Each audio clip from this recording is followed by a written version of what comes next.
boys and girls, it's Mrs. Juzwicki, and I have a story for you today. The author of this story is Margie Palatini, and I'm hoping by now, when you hear her name as the author, that you're excited and know it's going to be a fun one. The illustrator is Becky Juzwicki. It's called The Web Files. And years ago, there was a TV show on called Dragnet, and two detectives were assigned a case at the beginning of the show, and by the end of the show, they had cracked the case. Well, in this story, we have two detectives who are going to try to crack the case. Again, The Web Files. 6:32 a.m. This is the farm. My partner Bill and I were working the barnyard shift. It was peaceful, quiet, and then we got the call. A lot of squawking going on down in the coop area, Detective Webb. Looks like foul play. Report says feathers are flying. Chief says we should check out the chicks. Chicks? Check. Let's fly. Dum-de-dum-dum. 6:35 a.m. The hen's house. We knocked on the door. She answered. Bark, bark, bark, bark, bark. Just the facts, ma'am, just the facts. I've been robbed, she clucked, unruffling her feathers. Robbed, I tell you, robbed. So you're saying you were robbed? Is that right, ma'am? What exactly is missing from the nest, ma'am? Eggs, ma'am? Chicks, ma'am? Peppers? She said with a flap. Peppers? I asked. My perfect purple peppers that were just about ready to be pickled. About how many perfect purple, almost pickled peppers would you say were pilfered, pinched, and picked? A bushel? Bark. No, a peck, I tell ya. A whole purple pepper pick and peck. You have any idea who'd pick a peck of your perfect purple, almost pickled peppers? Not a clue.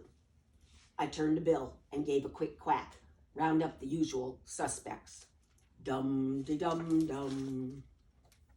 9:06 a.m. Headquarters was hopping. A miss named Muffet had just been tossed off her tuffet, and a gal named Peep was missing some sheep. I noticed 3 little kittens had lost their mittens, and they began to cry. I wanted to help, but I couldn't.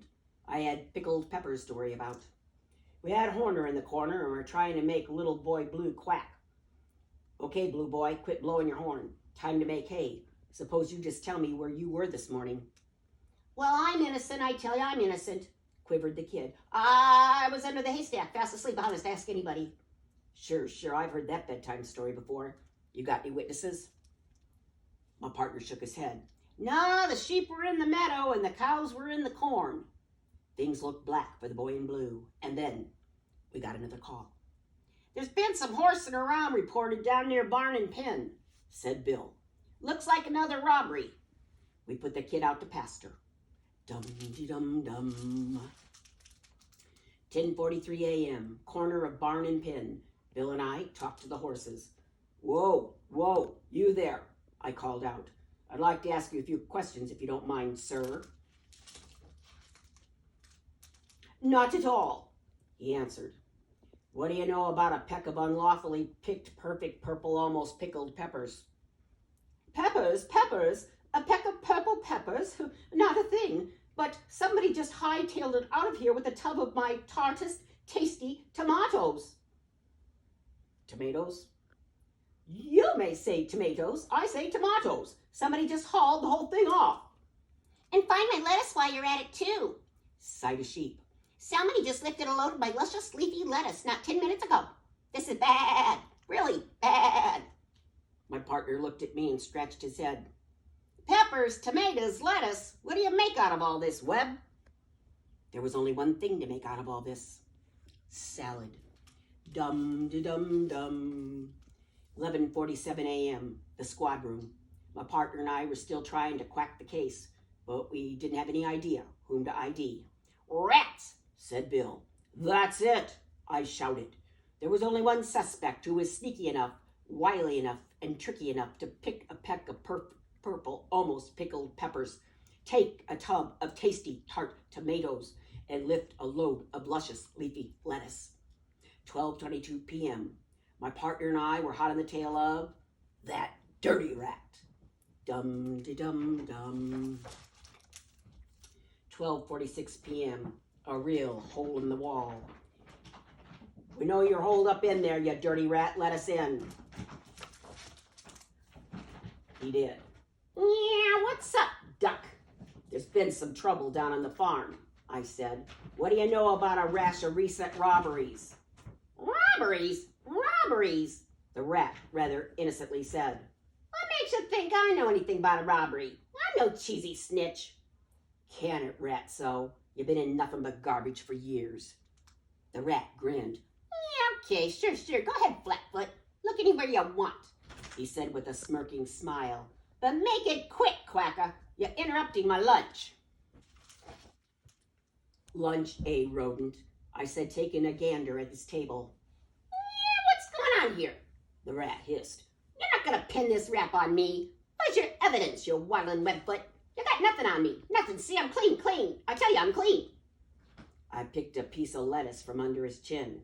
You're not clean enough, you dirty rat. I smelled his breath, and just as I suspected, garlic mayo. Book him, ducko. His salad days are over. Over? They can't be over, he cried as he was cuffed and led away. Well, I haven't even had my dessert. My partner gave me a pat on the back. Looks like you quacked another one, Webb. But how'd you ever figure out it was him? Just played a hunch. He ate the evidence for lunch and forgot to use his napkin and brush his teeth. He's a dirty rat. He never did have good hygiene.